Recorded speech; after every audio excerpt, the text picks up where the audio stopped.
오늘 어버이 주일입니다. 6기 네 번째 시간인데요. 우리가 지난주 엘리바스의 설교에 대해서 생각을 해보았습니다. 잠시 기억을 되짚어 보겠습니다. 여러분 주보 3면에 보면요. 지난주 설교 요약이 있습니다. 3면을 잠시만 펴보겠습니다. 첫째는 자연을 보라였습니다. 자연에는 일정한 법칙이 있다는 것입니다. 둘째는 계시를 보라였습니다. 계시의 말씀에도 일정한 법칙이 있다는 것입니다. 그리고 셋째는 인생을 보라였습니다. 인생에도 일정한 법칙이 있습니다.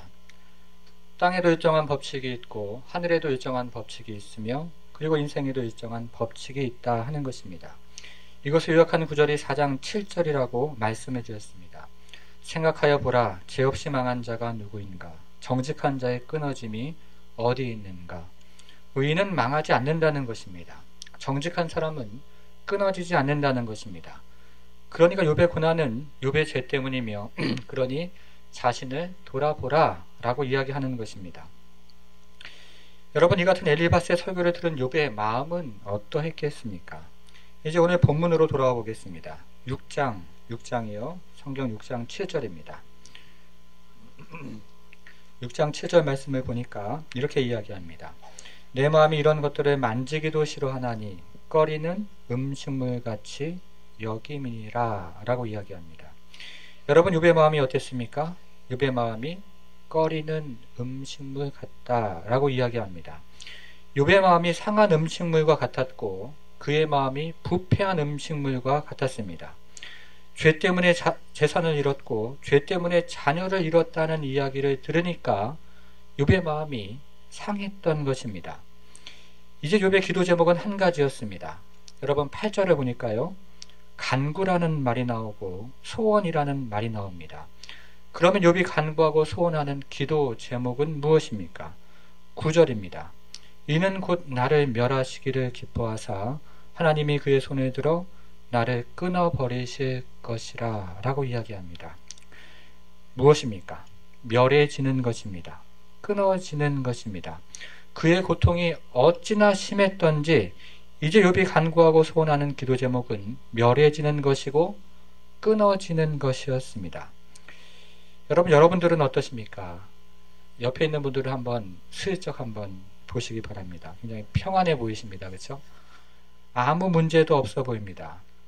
집에 가면 통장도 몇 개씩 있어 보이기도 하고 자녀들도 괜찮아 보입니다. 그러나 인생의 이야기를 한번 들어보십시오. 인생에 풍파의 흔적이 있고 그리고 굴곡의 흔적이 있습니다. 마음이 꺼리는 음식물과 같았던 적이 있고 그리고 욥과 같은 기도 제목도 있었을 것입니다. 우리 인생이 그렇다는 것입니다. 이제 오늘 본문의 이야기를 좀 더 들어보도록 하겠습니다. 첫 번째는요. 욥이 친구들을 향하여 탄식했습니다. 입니다. 욥이 친구들을 향하여 탄식을 했습니다. 여러분, 욥의 친구들은 어떤 사람이었습니까? 욥은 세 가지 비유를 가지고 친구들에 대하여 이야기를 합니다. 첫째 비유는 사막의 개울입니다. 첫째 비유는 사막의 개울인데요. 6장 15절부터 17절까지 말씀을 같이 한번 읽어보겠습니다. 6장 15절부터 17절까지 말씀을 같이 한번 읽겠습니다. 내 형제들은 개울과 같이 변덕스럽고 그들은 개울의 물살같이 지나가느나 얼음이 녹으면 물이 검어지며 눈이 그 속에 감추어질지라도 따뜻하면 마르고 더우면 그 자리에서 아주 없어지나니. 욥의 친구들은 어떤 사람이었습니까? 15절에 보니까요. 개울과 같이 변덕스럽고 라는 말이 나옵니다. 욥의 친구들은 개울과 같이 변덕스러운 사람들이었습니다. 여러분, 사막의 와디에 대해서 들어보셨을 것입니다. 사막에서 호우가 갑자기 내릴 때가 있습니다. 그러면 물이 불어서 이내 개울이 생기고 이 같은 개울들이 모여서 작은 하천이 됩니다. 그러나 날씨가 더워지고 햇빛이 내리쬐면 이내 개울물이 마르고 하천물이 마르기 시작합니다. 그러면서 개울이 사람이 지나다니는 길이 되기도 하고 하천이 사람이 지나다니는 길이 되기도 합니다. 순식간에 이런 일들이 일어나는 것입니다. 무슨 말입니까? 변덕스럽다 하는 것입니다. 욥의 친구들이 개울과 같이 변덕스럽다라고 이야기합니다. 욥이 부유할 때는 사막의 개울물이 넘쳐나는 것처럼 친구들의 우정도 넘쳐 흘렀습니다. 그러나 욥이 모든 것을 잃었을 때에는 사막의 개울물이 마르는 것처럼 친구들의 우정도 바싹 말랐던 것입니다. 친구들이 개울과 같이 변덕스럽다 하는 것입니다. 친구들에 대한 두 번째 비유는 상인들이 찾는 물입니다. 두 번째 비유는 상인들이 찾는 물인데요. 이번에는 18절부터 20절까지를 같이 읽어보겠습니다. 18절부터 20절 같이 읽겠습니다. 대상들은 그들의 길을 벗어나서 삭막한 들에 들어가 멸망하느니라. 대마의 떼들이 그것을 바라보고 스바의 행인들도 그것을 사모하다가 거기 와서는 바라는 것을 부끄러워하고 낙심하느니라. 말들이 좀 어려운데요. 한 절씩 한번 보겠습니다. 18절에 대상이라는 말로 18절은 시작을 하는데요. 여러분, 대상이 무엇입니까? 사막을 건너다니는 상인들입니다. 사막을 건너다니면서 거래를 하는 상인들을 대상이라고 합니다. 이제 19절을 보겠습니다.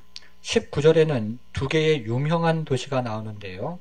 첫째는 대마라는 도시가 나오고 두 번째는 스바라는 도시가 나옵니다.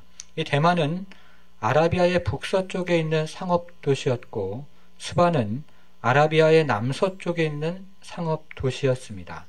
그러니까 대마와 스바는 유명한 상업도시였고, 그리고 상인들은 이 도시를 찾아가다가 물이 있는 오아시스를 경유했던 것입니다.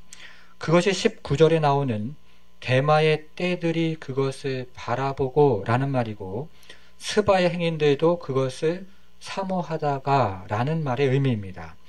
대마에서 스바를 찾아가다가 물이 있는 오아시스를 바랬던 것이고, 스바에서 대마를 찾아가다가 물이 있는 오아시스를 사모했다 하는 것입니다.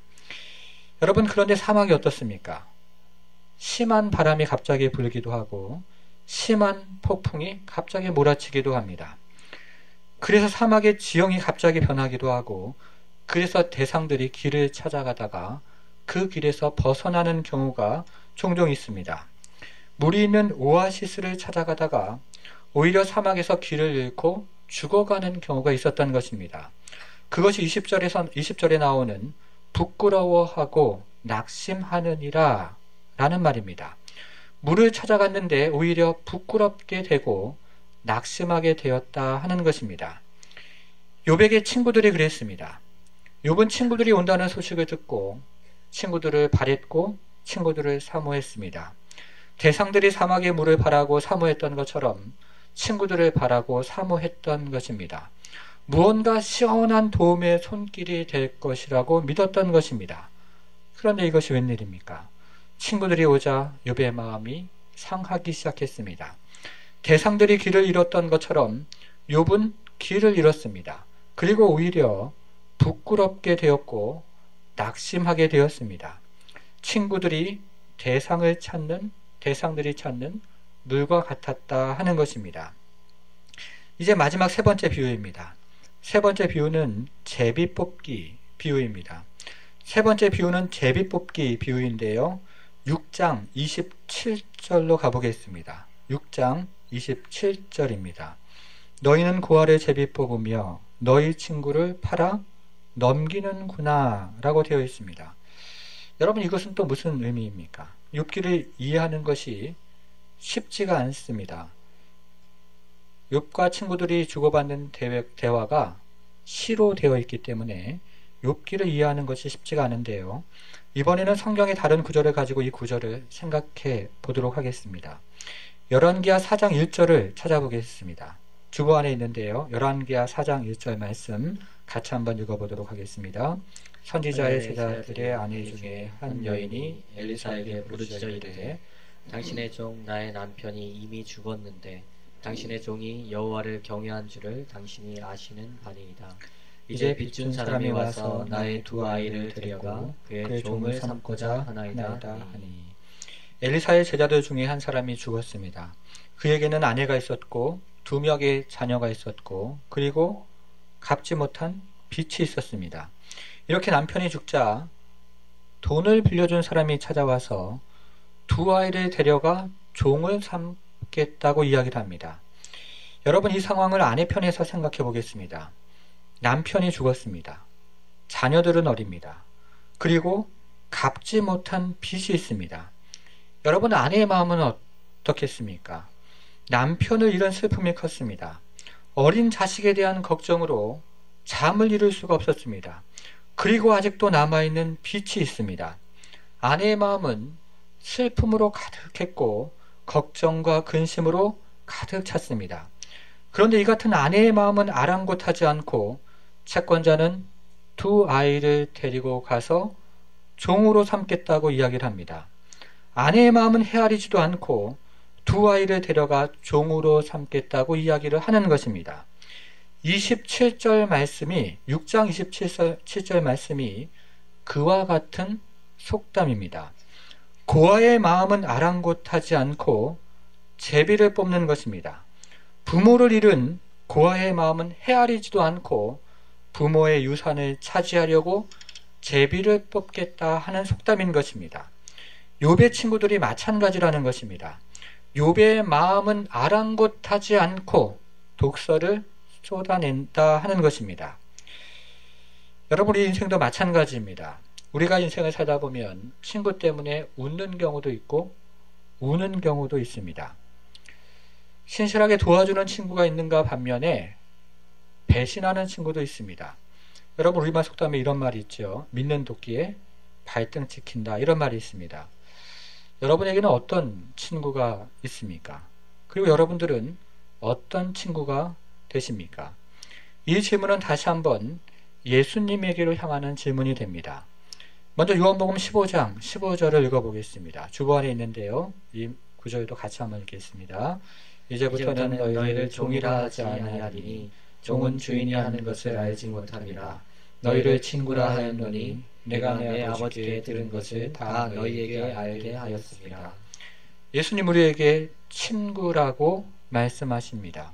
예수님 우리를 더 이상 종이라고 하지 않고 친구라고 말씀합니다. 그러면 우리들은 어떻습니까? 우리들도 예수님의 신실한 친구인가 하는 것입니다. 그것을 오늘 본문이 우리에게 묻는 것입니다. 첫 번째는 우리가 사막의 개울처럼 예수님에게 변덕스러운 친구가 아닌지를 묻는 것입니다. 두 번째는 사막에서 물을 찾았던 대상이 부끄러움을 당하고 낙심을 당했던 것처럼 우리가 예수님을 부끄러워하고 낙심하게 하는 친구가 아닌지를 묻는 것입니다. 마지막으로 예수님의 마음은 아랑곳하지 않고 예수님을 이용하는 친구가 아닌지를 묻는 것입니다. 특별히 제비뽑기 비유는 요한복음 19장 24절로 다시 한번 연결이 됩니다. 요한복음 19장 24절 말씀도 같이 한번 읽어보겠습니다. 군인들이 서로 말하되 이것을 찢지 말고 누가 얻나 제비 뽑자 하니 이는 성경에 그들이 내 옷을 나누고 내 옷을 제비 뽑나이다 한 것을 응하게 하려 함이라. 군인들은 이런 일을 하고. 우리가 요한복음 19장 24절을 읽었는데요. 19장 23절을 보면 군인들이 예수님을 십자가에 못 박았습니다.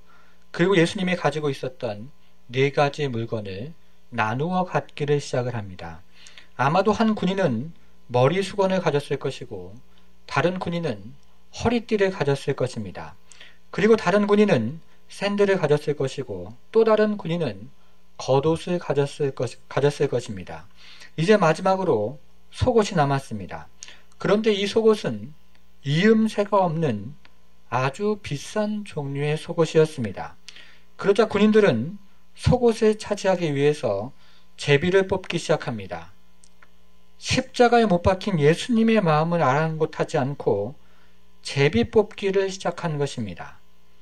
십자가에 못 박힌 예수님의 마음은 헤아리지도 않고 제비 뽑기를 하고 있는 것입니다. 여러분, 우리는 어떤 친구입니까?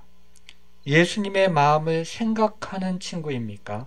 예수님의 마음을 헤아리는 친구인가 하는 것입니다. 혹여나 예수님의 마음은 아랑곳하지 않고 제비 뽑는 친구가 아닌가 하는 것을 묻는 것입니다.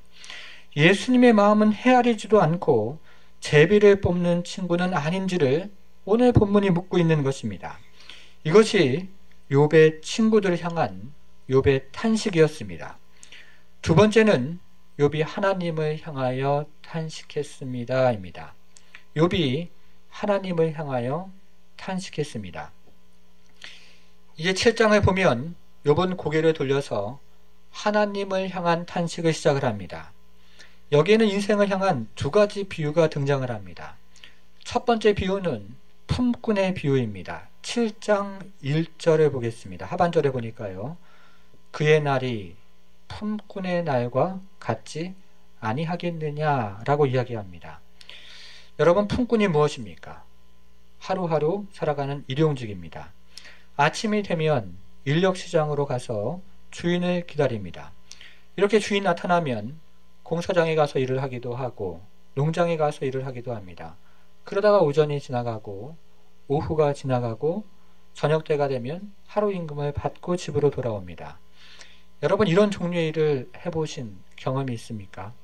낮이 되면 시간이 잘 안 갑니다. 일이 힘들어서 시간이 잘 안 가기도 하는데요. 일이 지겨워서 시간이 잘 안 가기도 합니다. 일이 즐거워하는데 늘 그렇지가 않습니다. 일에서 의미를 찾아야 하는데 늘 그렇지가 않다는 것입니다. 그래서 우리는 전도서에 나오는 인생이 바람과 같다 하는 말씀이 이해가 되고 인생이 헛되다 라는 말씀이 공감이 됩니다. 우리 인생이 품꾼과 같다 하는 것입니다. 두 번째 비유는 종의 비유입니다. 7장 2절입니다. 종은 저녁 그늘을 몹시 바라고 라고 되어 있습니다. 당시 이스라엘 사회에서의 종은 주로 이방인들이었습니다. 이들은 전쟁 중에 사로잡힌 사람들이었습니다. 이렇게 전쟁 중에 사로잡히면 이스라엘 사람들의 종이 되기도 하고 종으로 팔려가기도 했습니다. 그런데요, 이스라엘 사람들 중에서도 경우에 따라서 일정 기간 동안에 종이 되는 경우가 있었습니다. 여러분, 그러면 종의 인생은 어떻습니까? 인도에 가면 불가촉 천민들이 있습니다. 여러분 들어보셨습니까? 인도에 가면 아직도 여전히 카스트 제도가 통용이 되는 지역이 있는데요. 우리가 사회 시간에 배웠던 것처럼 첫째 계급이 브라만이고 그 다음 계급이 크샤트리아입니다. 기억나십니까? 저만 기억이 납니까? 그 다음이 바이샤이고 그 다음이 수드라입니다. 가장 낮은 계급이 수드라인데요. 이 사람들은 노예들입니다. 그런데요, 이 인도에 가면 이 같은 수드라 계급에도 속하지 못하는 사람들이 있습니다. 이 사람들을 불가촉 천민이라고 합니다. 이 불가촉 천민이라는 말은 이들과 닿기만 해도 부정해진다 하는 생각에서 붙여진 이름입니다. 몇 해 전이었습니다. 제가 인도 남부에 갔을 때 이분들의 집을 방문한 적이 있습니다. 좁은 집들이 굉장히 다닥다닥 붙어 있습니다. 그리고 집들과 연결되어 있는 도로는 정비가 되지 않아서 굉장히 구불구불하고 게다가 매우 좁습니다. 차들이 들어갈 수 없는 아주 좁은 흙길로 되어 있습니다. 이런 길을 따라 집 안으로 들어가면 흙으로 지어진 방들이 나오는데요. 아주 좁고 그리고 매우 어둡습니다. 그리고 그 벽에는 그들이 믿는 모든 종류의 신들이 모두 걸려 있습니다. 물질적으로도 굉장히 피폐하고 영적으로도 마찬가지입니다. 정말이지 그 안에 들어가면 소망이 없다 하는 생각밖에 들지 않습니다. 우리 인생이 때로 그와 같다 하는 것입니다.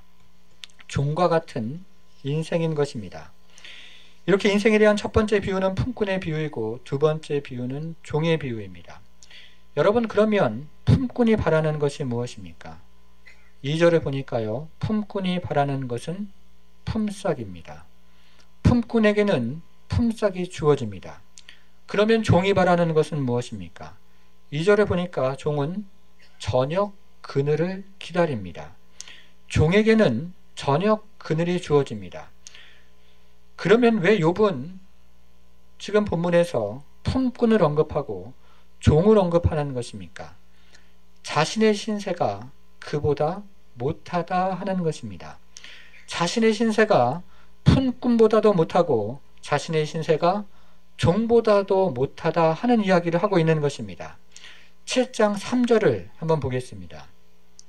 이와 같이 내가 여러 달째 고통을 받으니 고달픈 밤이 내게 작정되었구나. 여러분, 욥이 받는 것은 무엇입니까? 여러 달째 계속되는 고통이었습니다. 그리고 고달픈 밤이었습니다. 품꾼도 저녁이 되면 품삯을 받고 종도 저녁이 되면 저녁 그늘을 받았는데 욥이 받는 것은 계속되는 고통이었고 고달픈 밤이었습니다. 품꾼보다 못한 인생이고 종보다 못한 인생이었습니다. 그러니까 욥의 탄식은 하나님, 사람이 무엇입니까? 인생이 무엇입니까? 하고 욥은 탄식하고 있는 것입니다. 그리고 이것은 진정한 성도의 탄식이기도 합니다. 사랑하는 성도 여러분, 우리의 소원은 무엇입니까? 통일입니까? 네, 통일입니다. 우리의 소원은 남북통일이고 복음적 평화통일입니다. 아주 많이 들어왔습니다. 그런데요, 여러분 마음속에 있는 진정한 소원은 무엇입니까? 우리 마음속에 있는 진정한 소원은 평안하게 살게 해 주옵소서입니다. 쉽게 살게 해 주옵소서입니다. 저만 그렇습니까? 여러분, 나이가 들면 지혜가 생깁니다. 나이가 들면 현실을 마주 대하는 지혜가 생깁니다. 그 전까지는 공중에 붕붕 떠 있다가요, 현실을 마주 대하는 지혜가 생기기 시작합니다. 나이가 들면 더 이상 잃을 것이 없습니다. 청춘을 잃을 것이 없고 건강을 잃을 것이 없습니다. 명예를 잃을 것이 없고 권세를 잃을 것이 없습니다. 그래서 현실을 마주 대하는 지혜가 생깁니다. 그래서 우리 마음속에 있는 소원은 좀 쉽게 살게 해 주십시오. 좀 평안하게 살게 해 주십시오입니다. 그저 남에게 해끼치지 않고 손가락질 받지 않고 자녀들에게 패끼치지 않고 손 벌리지 않고 그럭저럭 어려움 없이 살다가 주님 부르실 때 아름답게 인생을 마무리하게 해 주옵소서 하는 것입니다. 나쁜 것이 아닙니다.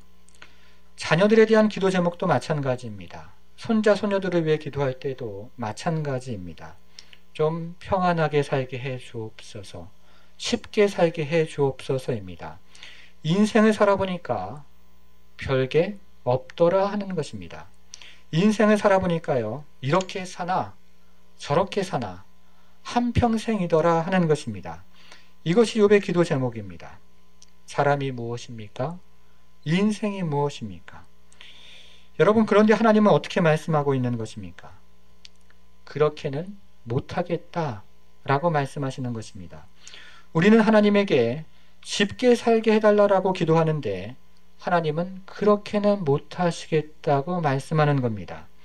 우리는 하나님에게 평안히 살게 해달라고 기도하는데 하나님은 그렇게는 안 된다라고 말씀하시는 것이 욥기입니다. 우리는 욥기 1장, 그것도 1장 1절에서 5절같이 살기를 간구하고 욥기의 마지막 42장, 그것도 42장 10절에서 17절같이 살기를 간구하는데 하나님은 그렇게는 못하시겠다고 말씀하는 겁니다. 우리 인생의 욥기 2장부터 41장까지 있어야 한다는 것입니다. 우리 인생의 욥기 1장 6절부터 42장 16절까지 있어야 된다고 말씀하고 계신 것입니다. 왜 그렇습니까? 하나님이 우리를 그저 그런 존재로 만들지 않았다는 것입니다.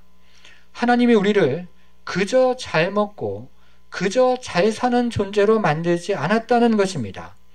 하나님이 우리를 짐승처럼 만들지 않았다는 것입니다. 하나님이 우리를 존귀한 존재로, 위대한 존재로 만들었다는 것입니다. 그래서 오늘 적용 말씀은 사람이 무엇이기에입니다. 여러분, 사람이 무엇입니까? 인간이 무엇입니까? 먼저 욥의 이야기를 들어보도록 하겠습니다. 7장, 욥기 7장 17절과 18절 말씀을 같이 한번 읽어보겠습니다. 7장 17절, 18절 말씀을 같이 읽겠습니다. 사람이 무엇이기에 주께서 그를 크게 만드사 그의 마음을 두시고 아침마다 권징하시며 순간마다 단련하시나이까. 여러분 여기서 17절에 나오는 사람이 무엇이기에 줄을 한번 쳐보겠습니다. 사람이 무엇이기에 줄을 한번 쳐보겠습니다. 이번 사람을 어떻게 생각합니까? 17절에 보니까요. 사람이 무엇이기에 주께서 그를 크게 만드사 라고 이야기합니다. 이것이 사람에 대한 욥의 생각이었습니다. 이것이 욥기 1장에 나오는 사람에 대한 욥의 경험이었습니다. 욥은 아주 커다란 인격을 가진 사람이었습니다. 커다란 재산을 가진 사람이었고 커다란 가정을 가진 사람이었습니다. 그런데 하루아침에 재산을 잃었습니다. 하루아침에 자녀를 잃었습니다. 그러면 하나님께서 이 같은 욥에게 여전히 마음을 두시는 이유가 무엇입니까? 그것이 18절 말씀입니다.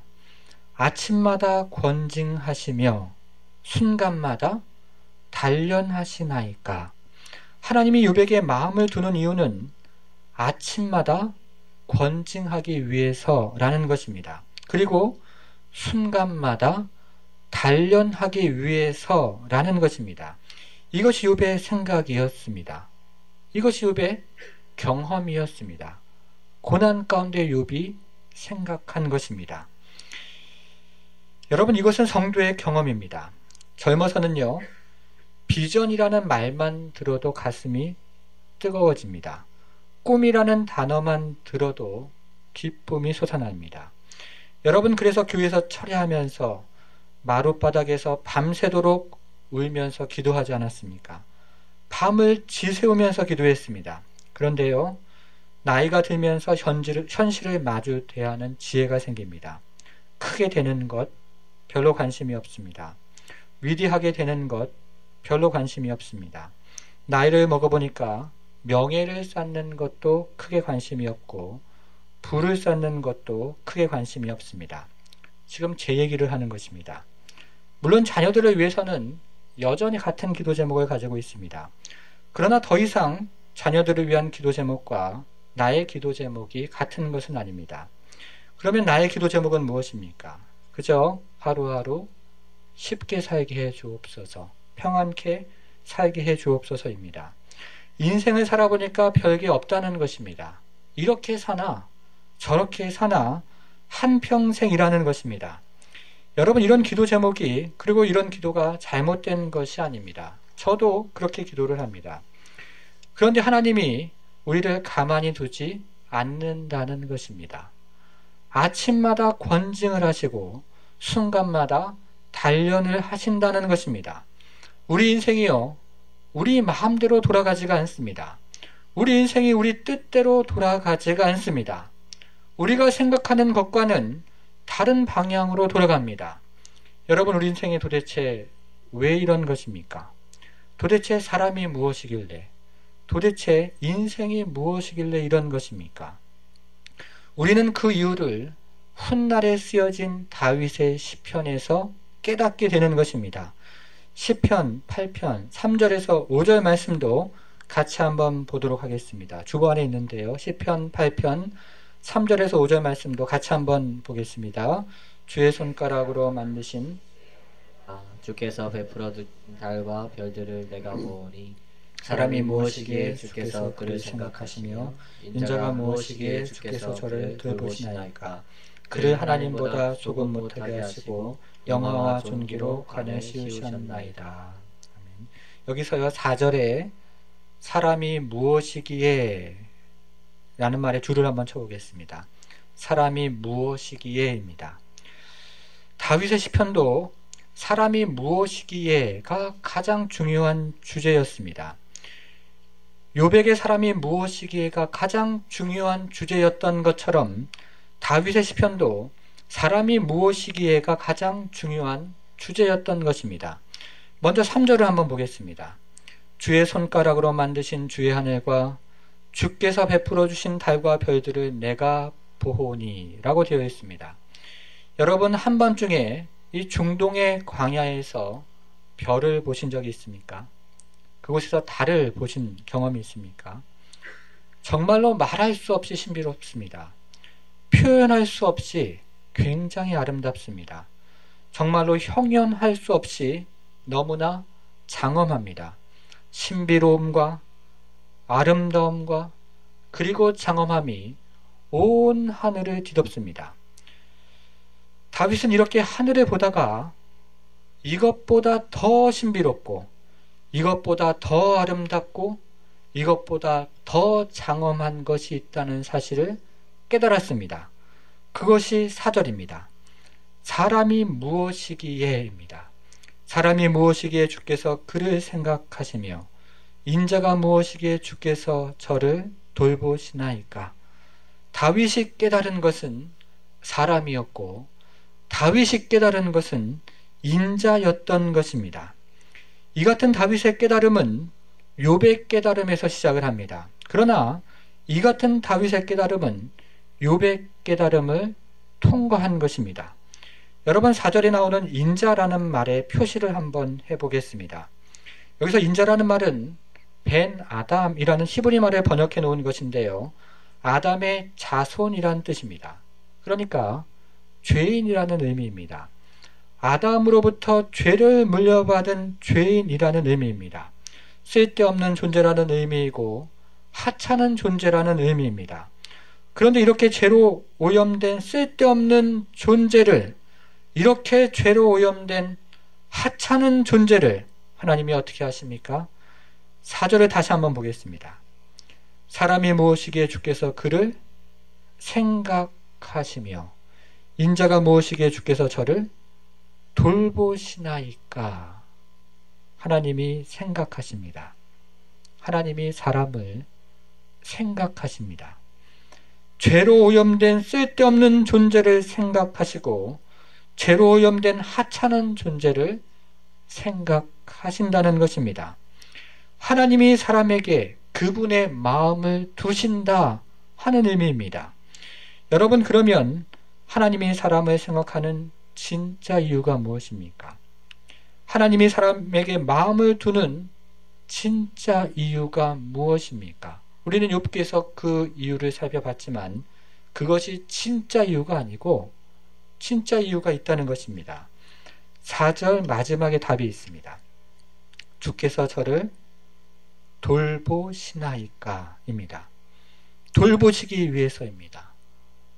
주께서 우리에게 마음을 두시는 진짜 이유는 우리를 돌보시기 위해서입니다. 그리고 5절입니다. 그를 하나님보다 조금 못하게 하시고 영화와 존귀로 관을 씌우셨나이다입니다. 영화로 관을 씌우기 위해서입니다. 존귀로 관을 씌우기 위해서입니다. 영화와 존귀로 관을 씌우기 위해서라는 말씀입니다. 사람이 하늘의 별보다 더 신비롭고 더 아름답고 더 장엄하다는 말씀입니다. 인자가 하늘의 달보다 더욱 신비로우며 더욱 아름다우며 더욱 장엄하다는 뜻입니다. 이것이 인생을 향한 하나님의 생각이고 하나님의 마음인 것입니다. 사랑하는 성도 여러분, 사람이 무엇입니까? 인자가 무엇입니까? 인생이 무엇입니까? 우리는 오늘 본문에서처럼 두 가지 경험을 동시에 합니다. 때로는 욥이 말한 경험을 합니다. 그리고 때로는 다윗이 언급한 그런 경험을 합니다. 우리는 인생을 살아가면서 이 두 가지 경험을 동시에 하는 것입니다. 그것이 인생이라고 이야기합니다. 때로는 아침마다 권징을 받기도 하고 순간마다 단련을 받기도 합니다. 때로는 우리 인생이 품꾼보다 못한 것 같기도 하고 종보다 못한 것 같기도 합니다. 그러나 그것이 전부가 아닙니다. 동시에 우리는 또 다른 경험을 합니다.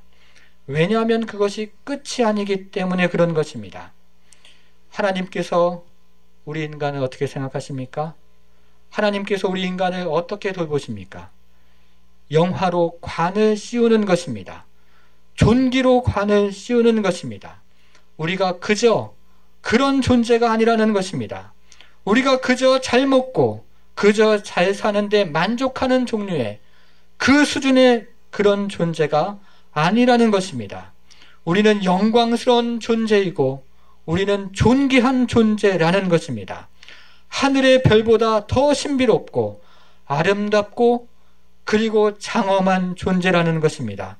신비로움과 아름다움과 장엄함이 함께 있는 존귀하고 영광스러운 존재라 하는 것입니다. 사랑하는 성도 여러분, 이 같은 귀한 깨달음을 가지고 살아가는 영광스러운 성도 되기를 바랍니다. 존귀한 성도들 되기를 바랍니다.